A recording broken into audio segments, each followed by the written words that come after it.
like to thank everyone for joining the virtual launch of Pathways to Stop Dumping of Climate-Harming Room Air Conditioners in Latin America and the Caribbean project.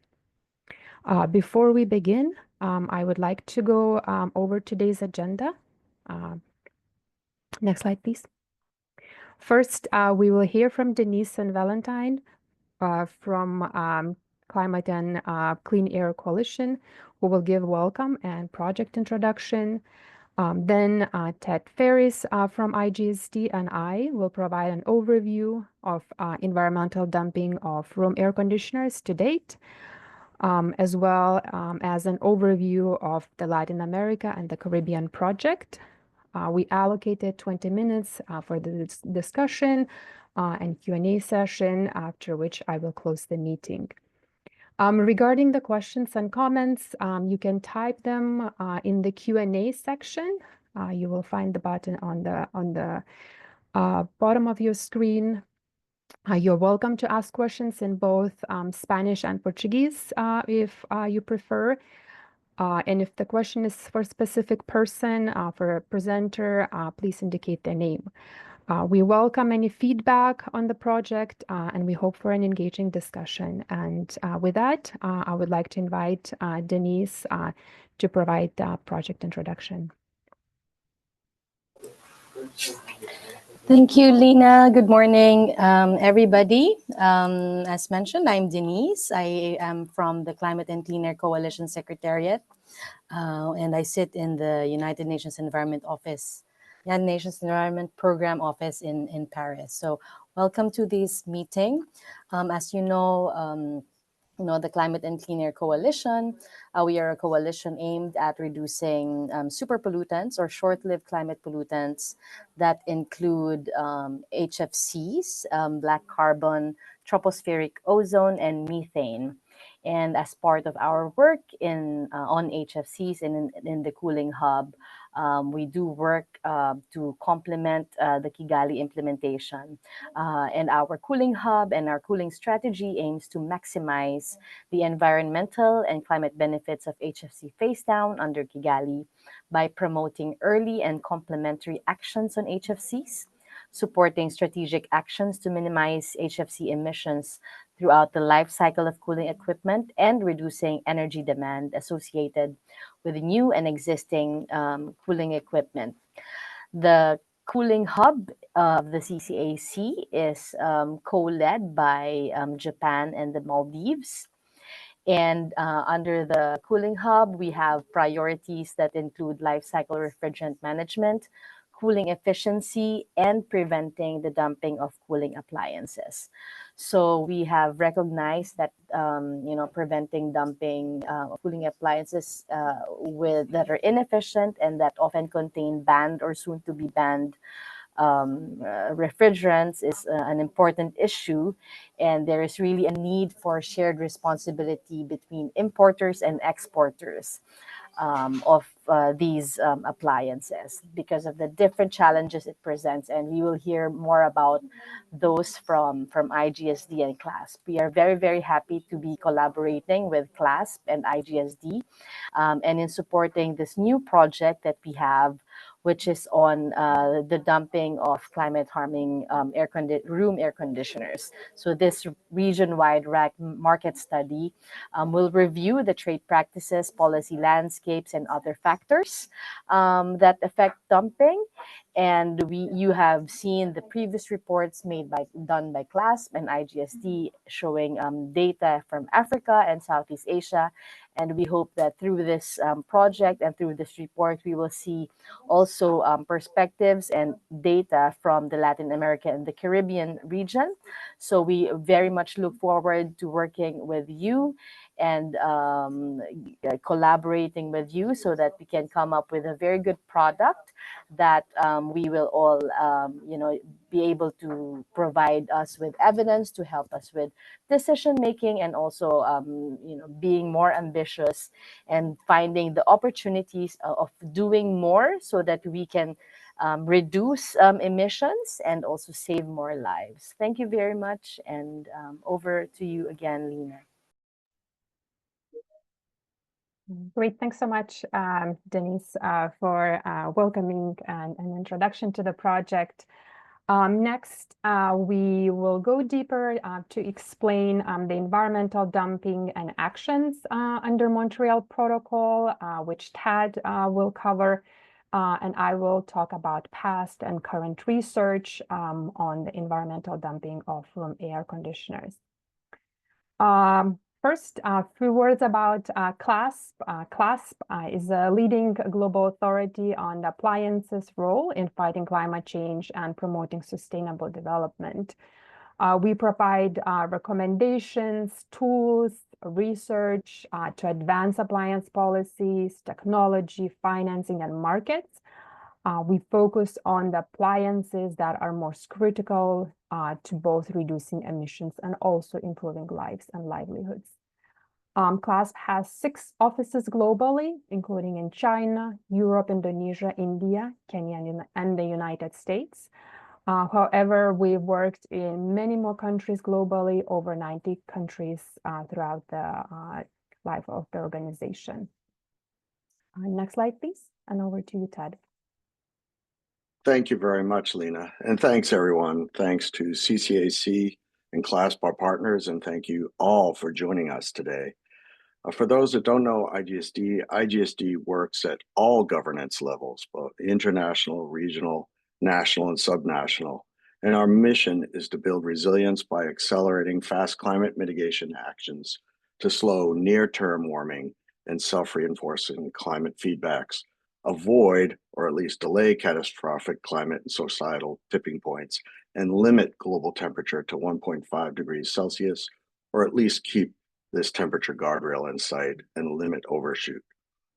Our research shows that decarbonization alone is insufficient to slow near-term warming and keep us below 1.5 degrees Celsius, or even the more dangerous 2 degrees Celsius guardrail, and that the fastest and most effective strategy is to combine the marathon to zero carbon dioxide emissions from decarbonizing the energy system and the sprint to rapidly cut non-CO2 super climate pollutants and protect carbon sinks. Now, in all of this, you can see our mission is very closely matched to that of the Climate and Clean Air Coalition. Indeed, we were there since the inception, working on these projects. And stopping the dumping is related to this because it helps, as Denise has noted, with our fast actions in transforming our markets to allow for limited emissions or zero emissions as the ideal, and not to have a situation where our markets are dominated by, for example, energy vampire type appliances. That said, next slide. A little bit of context for our current situation. The first is that many of you may be familiar with the window for effective mitigation to slow these self-amplifying feedbacks and avoid or at least delay irreversible tipping points to the climate system is shrinking perhaps to 10 years or less. Now that makes us all nervous, correct? But the important thing to understand is we do have these levers, these tools to help with solutions to achieve these goals that we have. For example, reducing hydrofluorocarbons can avoid nearly 0.1 degrees Celsius of warming by 2050 and up to 0.5 degrees Celsius by the end of the century. These are seem like very small numbers, but they're very important in terms of the global climate. Indeed, parallel efforts to enhance energy efficiency of air conditioners and other cooling appliances during the hydrofluorocarbon phase down can double the climate benefits at 2050. Reducing hydrofluorocarbons can avoid nearly 0.1 degrees Celsius of warming by 2050 and up to 0.5 degrees Celsius by the end of the century.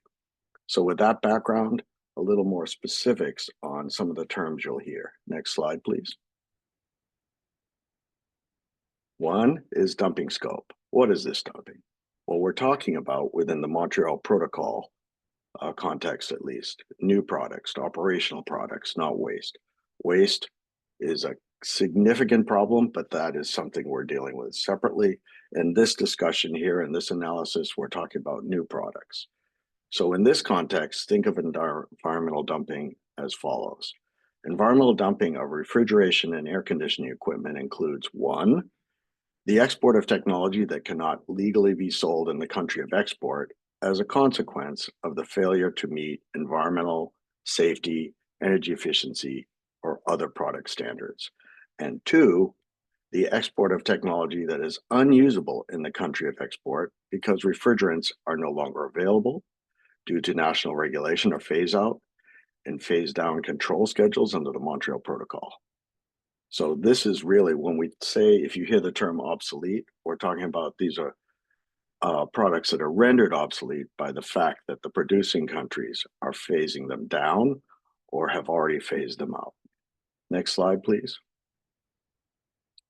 And it's also important to understand the implications of dumping for consumers and governments.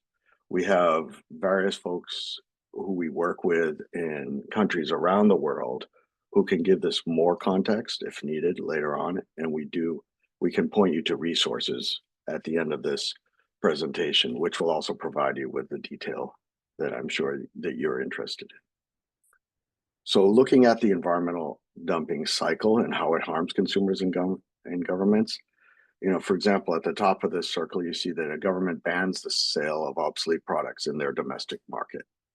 And manufacturers, in some cases, continue to export the obsolete appliances to unprotected markets. Or actually, manufacturers export the obsolete technology to a market where the products can be sold through established local manufacturing. Then you see a situation where unprotected markets are inundated with obsolete technologies. One colleague from Africa explained this as, we're dealing with a fire hose of domestic in our region, obsolete and inefficient products coming in, but then we also have a fire hose pointed at us from abroad of these kind of products. So it's harder for us to transform a market in those contexts. And then you have at the end of this circle, consumers primarily purchasing obsolete appliances, resulting in high energy bills for consumers and delaying achievement of national developments and climate targets. Next slide, please. Very briefly, talking about this word dumping, which many folks think, oh, well, we have price dumping. People understand that. We have waste dumping. People have understood that. We have wage dumping. Things of this term and these origins come from many disciplines. In this context, we point to the fact that this word dumping actually originates from very far back in the Montreal Protocol during the early transition from chlorofluorocarbons back in the first 5 to 8 years of the Montreal Protocol, where countries were concerned that in phasing out with the developed countries first, phasing out CFC production facilities would result in the CFC production, the products produced, shifting to the developing world. And indeed, that is something that harkens back and why you still see this term and why this term generates a lot of anger in some cases, and it is still used to this date.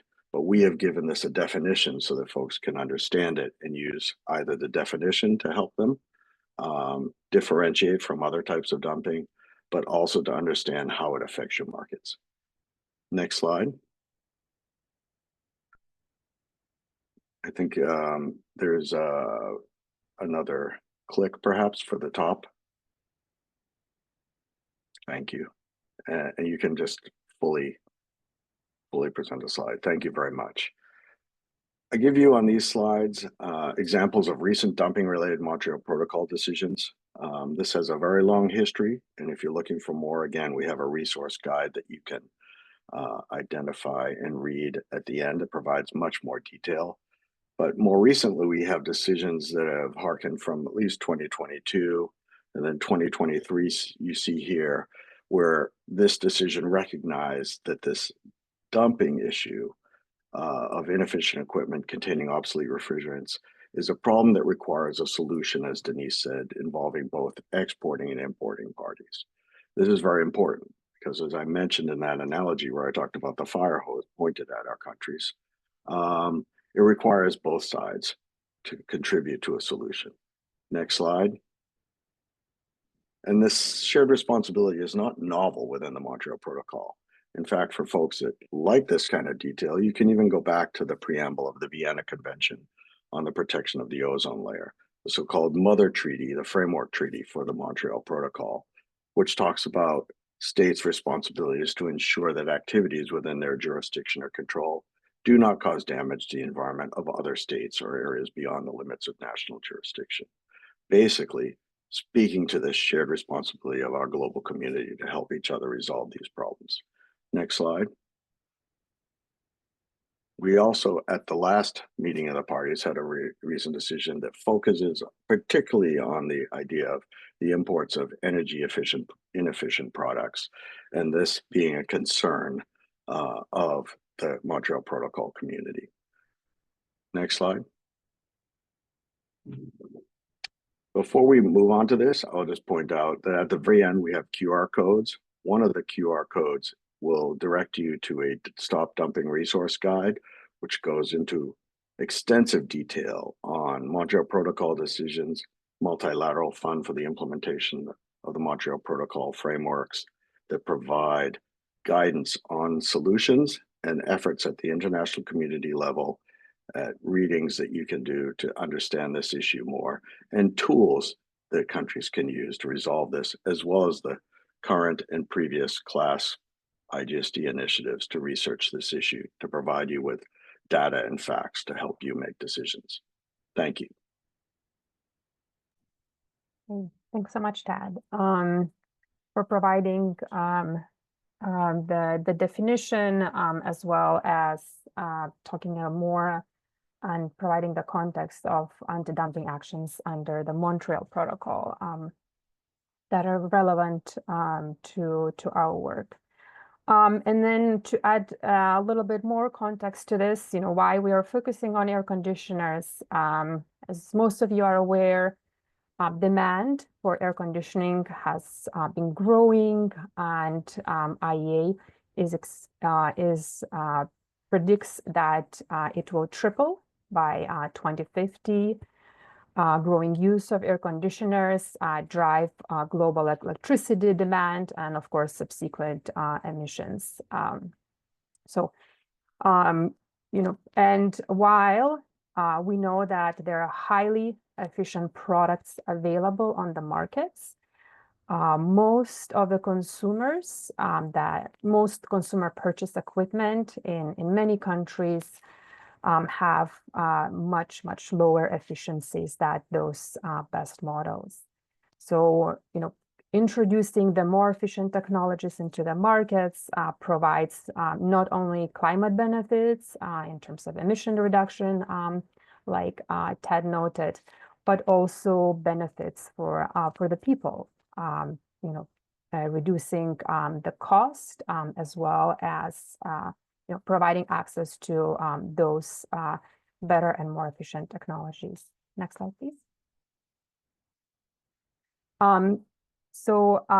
To identify and understand the extent of environmental dumping of room air conditioners and the sources, we, together with IGSD, conducted studies to assess the extent of such dumping, as well as estimate the impacts of those inefficient and technologies with also high global warming potential refrigerants.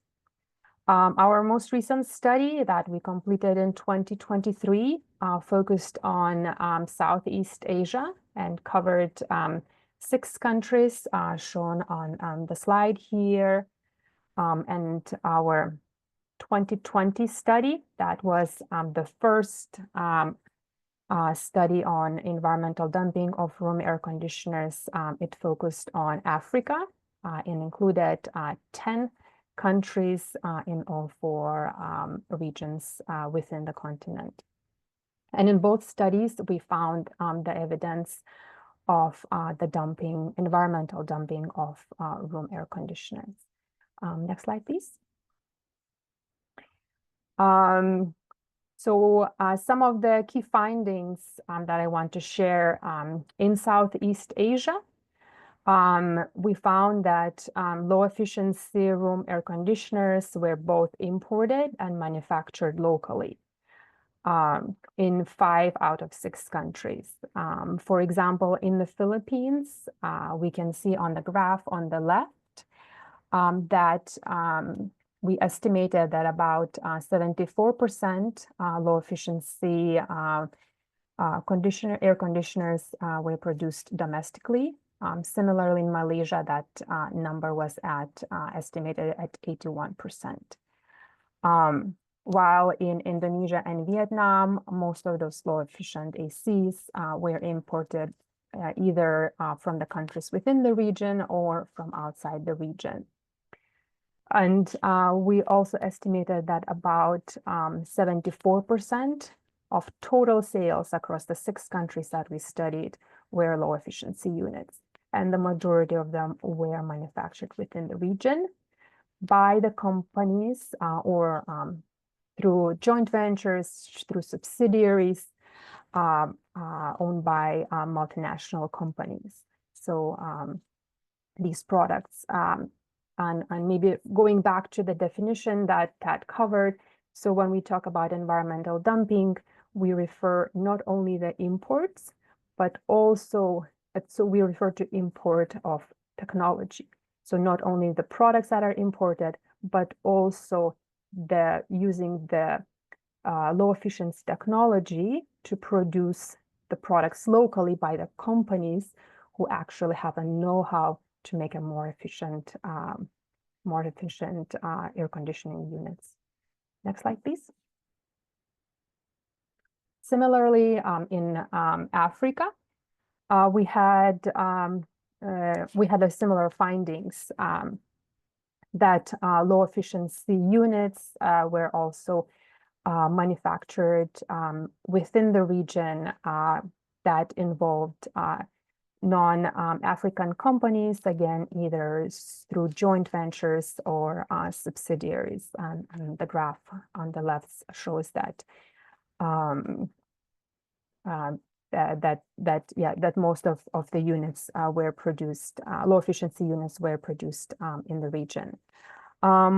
We also found that quite a few air conditioning units that use R22 refrigerant, which is the HCFC, an ozone depleting substance. And most of the rest of units were using the high global warming potential refrigerant, which is R410A. Just note that this data is from quite a few years back, so hopefully there are fewer air conditioning units with R22 refrigerant, but we don't have that the more current data. Next slide, please. So to add to growing evidence base on environmental dumping, our current research will focuses on Latin America and the Caribbean region, which has one of the largest markets globally, that is estimated at 9 million units. We've identified 11 countries that we will focus under this project, including Argentina, Barbados, Brazil, Chile, Colombia, Dominican Republic, Grenada, Jamaica, Mexico, Panama, and Uruguay. We expect that the findings of the project will have the anticipated benefits, including the emission reduction, so the climate benefits, as well as the people-focused benefits, like I already mentioned, such as cost savings, as well as improved health impacts through providing more efficient and affordable cooling technologies, especially for more vulnerable groups, including women. Next slide, please. So objectives of the project is to conduct the region-wide study and gather the detailed evidence on the extent of environmental dumping and understand what are those underlying factors that enable it. We also would want to understand how it may how the environmental dumping may contribute to the lack of access to cooling, especially for women and other vulnerable groups, and highlight the opportunities to improve their access to those more efficient technologies. And lastly, we seek to spur the action on the national level across the region, as well as regionally and globally, to increase the availability of those better technologies for the consumers and to stop dumping of inefficient ones. Next slide, please.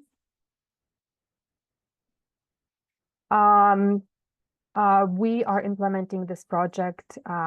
CLASP is implementing this project together with IGSD, with the support from Climate and Clean Air Coalition and UN Environment Program.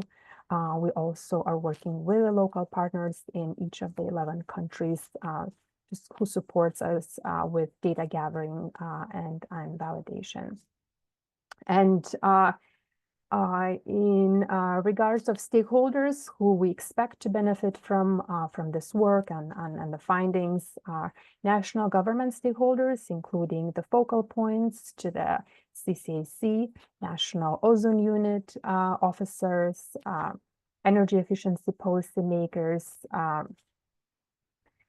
regional organizations who have focused on harmonization efforts of the standards regionally, including SICA and CARICOM, industry associations, of course, stakeholders under Montreal Protocol, the partner organizations, and others. Next slide, please. In terms of the project, the framework, we seek to increase the awareness and knowledge of the dumping of those inefficient and technologies with obsolete or high GWP refrigerants. So increase awareness of the governments within the region, and also increase the capacity to engage in the discussions under various multilateral platforms, including Montreal Protocol. The main output of this work will be the report. We will also prepare country profiles for the 11 countries that are included in the project. And of course, we will have some events, including the workshop, other knowledge sharing events, and prepare some other briefing and materials. Next slide, please. In terms of the approach, we are starting with the data gathering, followed by analysis and modeling, of course, material development, and then dissemination and awareness creation. We're currently in the first stage of gathering the data, and soon move into the analysis and modeling stage. Regarding the data, we are trying to get it from the various sources, including market research firms, some publicly available databases, conducting some online search, data that has been gathered by partner organizations. And like I mentioned, we are also doing on-the-ground data gathering. For the analysis, we'll model the impacts from direct and indirect emission, showing the benefits of emission reduction, both from direct and indirect sources. We will also do the life cycle cost analysis and price analysis, and we will also look into opportunities of improved access to cooling. And like I mentioned, the main product of this work will be the report with some additional materials. And we seek to conduct the workshop, the training for the key stakeholders, as well as participate in other events to create awareness of the environmental dumping of ACs. And of course, like Ted mentioned, we look forward to working with all of you, and we would like to continue to engage you throughout the project to get your inputs and feedback. Next slide, please. And here, I wanted to provide a little bit more information on where and how we are gathering the data, listing some of the data that we are gathering, including the data on the market, manufacturing, trade. We are also gathering product data, which including the efficiency, the refrigerants that are used in air conditioners in each of the 11 countries. And that data product data we are gathering through web scraping, from product registration databases, and also on the ground through the in-store data collection. Let's see, and I want to also to highlight our request for data. We would like to ask if you have any relevant data for this project, either primary or secondary, that we could use for both for our analysis and validation. Please share with us, or if you know some of the sources that could help us, where I would appreciate if you can point us to them. Next slide, please.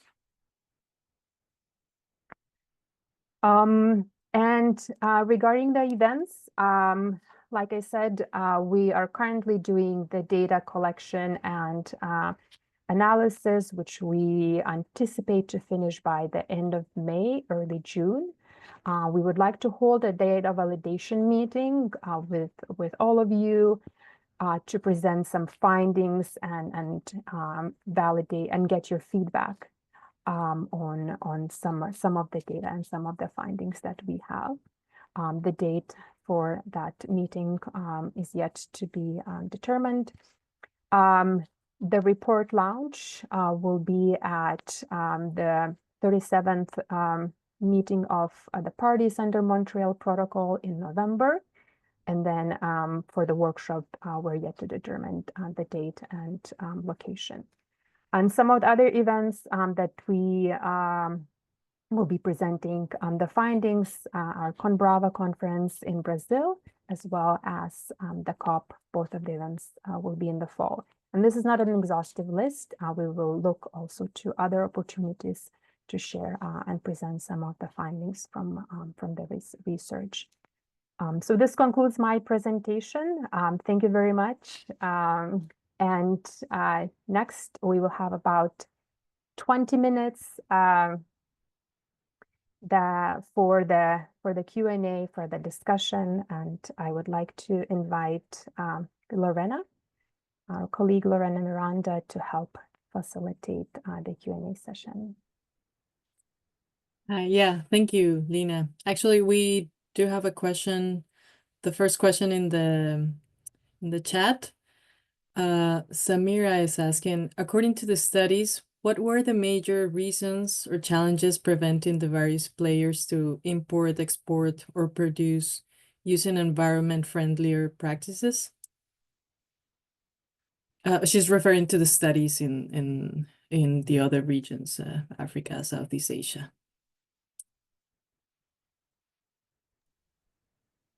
Can you repeat the question again?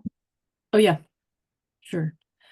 So according to the studies, what were the major reasons or challenges preventing the various players to import, export, or produce using environment-friendlier practices?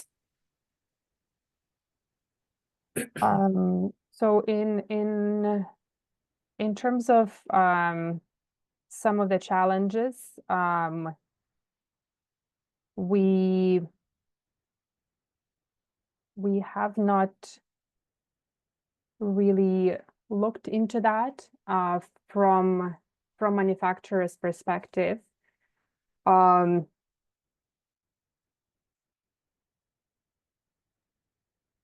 me give it. Go ahead, Ted. I can add to this. Everyone can access these reports. There are QR codes at the end. We did identify the trade situations and some of the tools to address these issues. Some of the challenges are, of course, if you have a market that is dominated by inefficient cooling equipment that uses these obsolete refrigerants, it adds to your refrigerant banks that you have to be addressed later. It adds to the dominance in the market of products that then use more of your energy resources to maintain and may not last as long. Also, we found in several instances that something might be provided in a catalog, but it would be as a high efficiency, low global warming or zero global warming cooling product, but it would not be accessible in that market.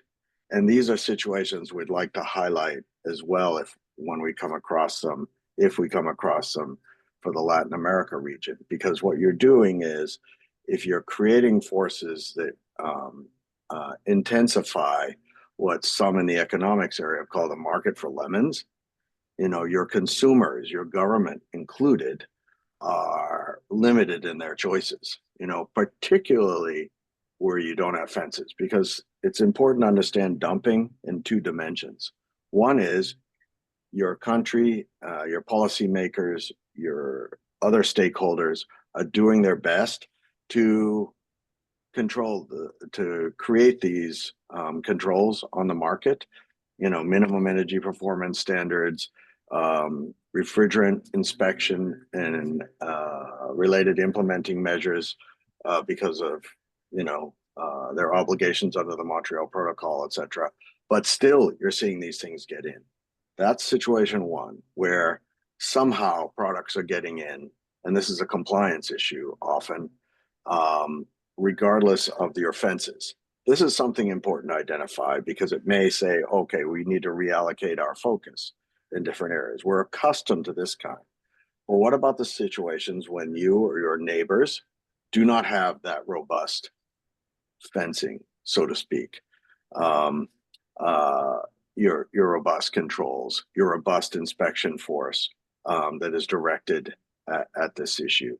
That is an issue where, you're more vulnerable even. And we also look at that in that dumping situation. So both are dumping. One just involves something that we're more familiar with. Some, unprincipled folks are using subterfuge, fraud, other, mislabeling, other attributes that get them around controls. And that's something we're more familiar with. What we're not always thinking of, we're thinking, well, if they don't have controls, then it's not illegal.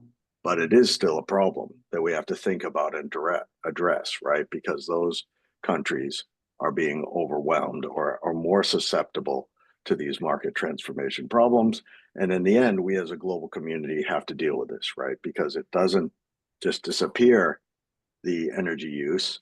It doesn't just disappear the emissions from the refrigerants that are then at end of life have to be dealt with. And this is something where we're trying to identify these problems and help in both situations.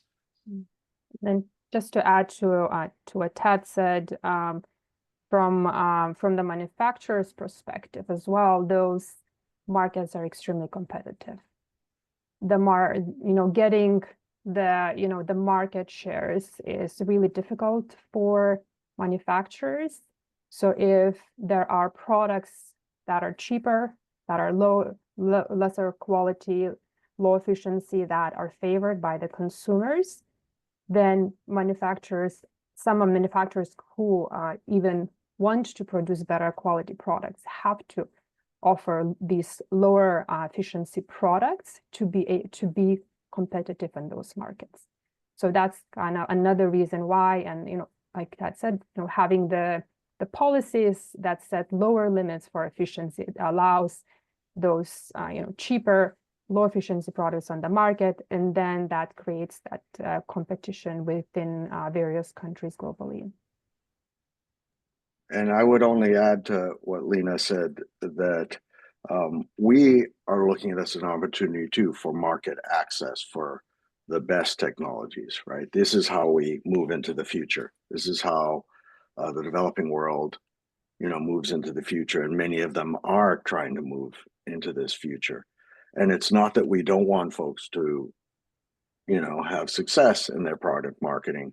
We just want it to be not with the lowest common denominator, the energy vampires, as I mentioned during my earlier presentation, or things that are relying on already obsolete refrigerants. This is not the future for our countries, and we want to create the market forces or identify through our research what attributes we should consider in modeling policy, modeling our work with the business community to say that, look, there are ways to make this work, to transform this market. For example, often you hear people say, well, they can't afford this higher technology, or, it's what they want.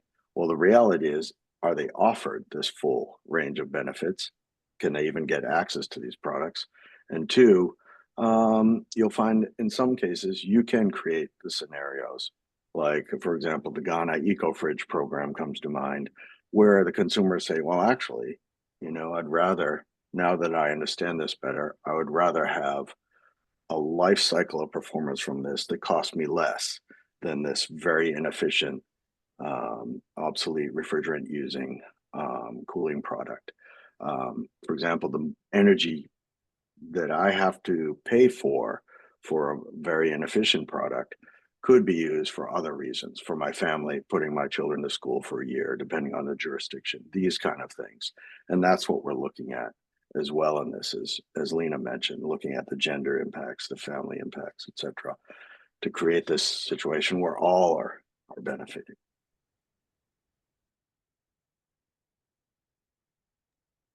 Thank you. Thank you both for the answer.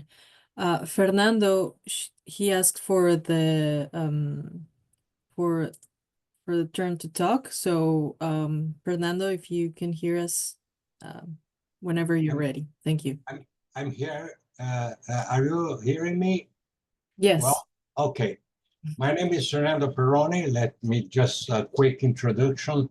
I am from the Brazilian Energy Efficiency Institute. Is a non-profitable institute, is not an NGO. And I led for 16 years, I led the National Energy Efficiency Program in Brazil called Procel. And also I'm leading the last 5 years one task group at the level of CIER. CIER, C-I-E-R, is a regional, is Latin America, Latam, and Caribbean group of regional energy group of, and I'm leading the energy efficiency group of this. And we're gonna have, I can add for these events, we're gonna have a share event with class participating. Probably I will have next couple of weeks a meeting with Ms. Miranda and Ms. Carenia. I heard something about this. Our event is a seminar, will take place in Costa Rica at the end of June. And one of the subjects that we are asked to discuss is this subject, very important, is why I'm participating in this meeting, to anticipate, to know better the problem. And also, I would like to add, besides of that, you asked for information, the information about all the appliances you can have in the Brazilian, on the site of eMetro.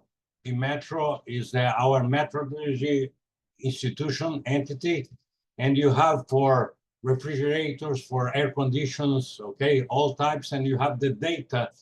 And I'm proposing, because I'm part of the organization, the technical organization of this meeting to be held in Costa Rica. And I'm proposing that Brazil, that have a lot of experience with this regulation, the regulation of first with the LAC, and after this we did the same with refrigerators. We have the same problem in Brazil. Then we have to establish high levels of efficiency due to we have a very strong regulation. And I suggest to put our Minister of Mines of Energy in Brazil to make a presentation in this seminar in next June, as well as one person from CLASP. I heard about there is a strong participation that is, I think is Mr. Colling, that has a very good knowledge of our experience in Brazil. And this experience can be shared not only in Latin America and Caribbean, but as well in Africa, Indonesia, and the other countries.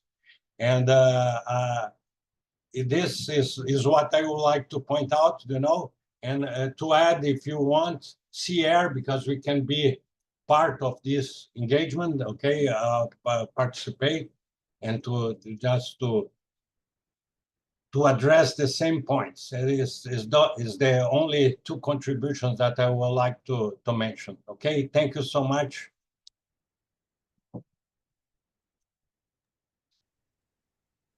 Thank you, Fernando. Indeed, we have been in touch with the organizers of the Sierra event, and we'll be in touch.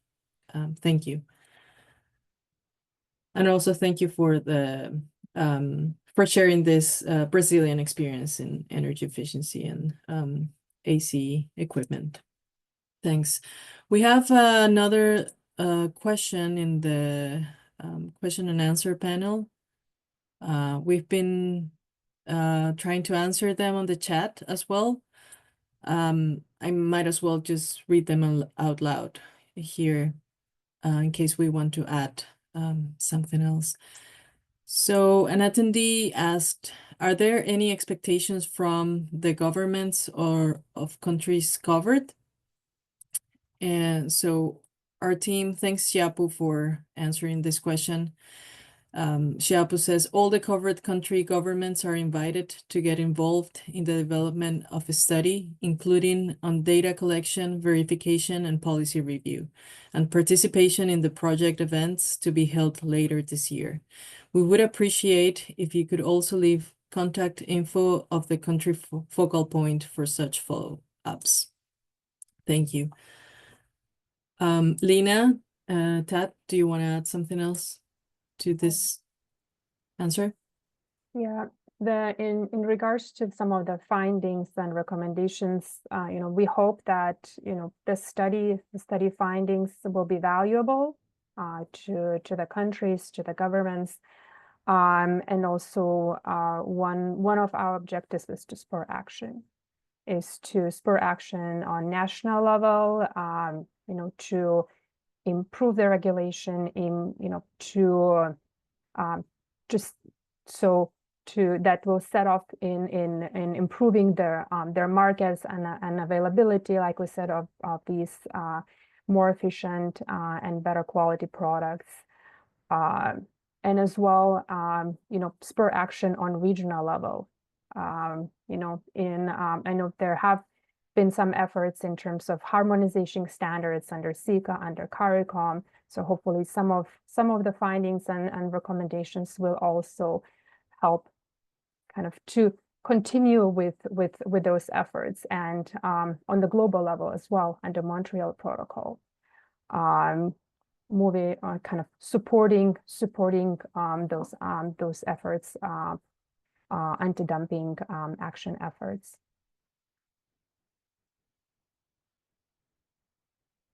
If I can add to the response, I mean, as meant, just to reinforce Lina's message that we really want that the results of the study be valuable for the country. So, like we would be open to engaging what are the data that you also need that is missing as well, to identify those, and hopefully, to better understand whether dumping actually exists or not, then that will help you make, informed decisions during negotiations, but as well as like perhaps help you with accessing, financial support for some of the projects, because by helping identify the gaps, then, you have all of the new, for example, energy efficiency funding windows in the MLF.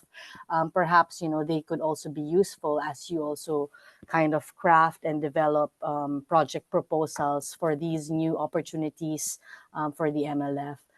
So we want it really to be of use to the countries, and for you to be able to, hopefully help us with looking at the data, verifying the data, so that we know that this is something that could be useful, not only for the Latin American countries actually, but also, for giving a more global picture of the issue as previously mentioned. Over. Thank you. Pat? I would only add that this, as Denise mentioned, this is also taking into context the evolving policies within the Montreal Protocol and the MLF. Some of you may be familiar with this recent development, but if not, it is in the Stop Dumping Resource Guide that you can get via the QR code at the end of the presentation.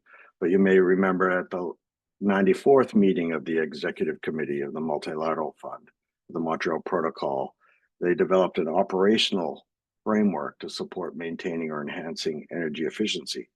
And in that framework, they talk about providing that products exported without minimum energy performance standards can only be included in multilateral fund project submissions if the product's performance is equal to or greater than the national minimum energy performance standards. So this is pointing to an issue that's helpful for us to understand as we assess the dumping data or champion data, for example. Do we have examples that we come across, for example, the Brazil case that Fernando mentioned, that say, oh, this is an excellent leadership example that we should consider in other jurisdictions. But if you're exporting products that do fall below your national MEPs, this is an issue according to this executive committee, this MLF operational framework that I just mentioned. And all of this, again, is detailed in the Stop Dumping Resource Guide. You can just center your camera over the QR code to access that.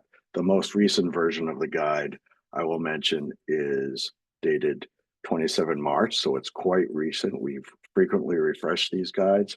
And it also includes, I think that some of you on the more practical side will find useful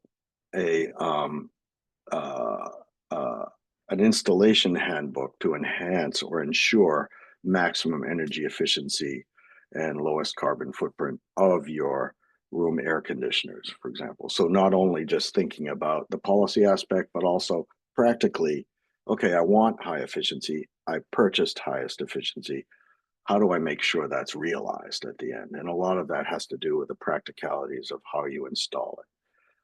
And so we also have that guide and other examples in this resource for all of you. Thank you, Tad. We have 2 more questions here. I know it's already the end of the hour for this meeting, but very quickly. Lorena, should we take those questions offline? Okay, sure. Of time, yeah. We have already replied to one.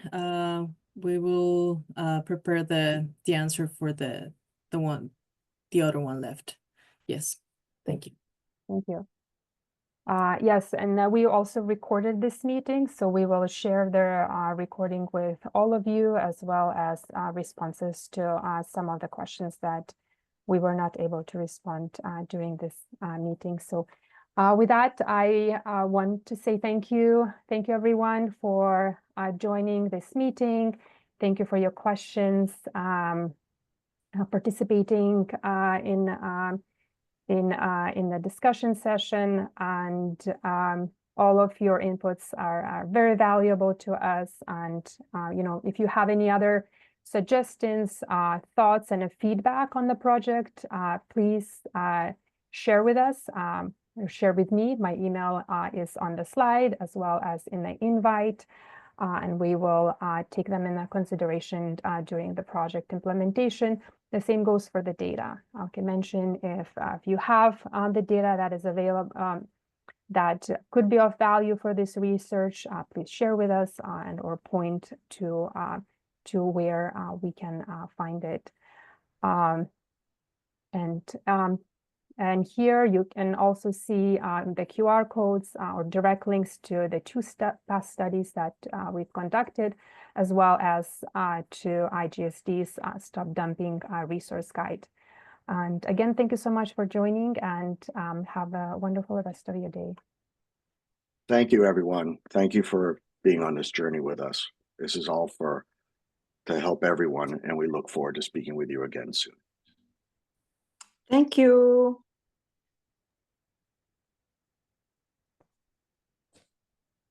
Bye-bye. Thank you, everyone. Bye.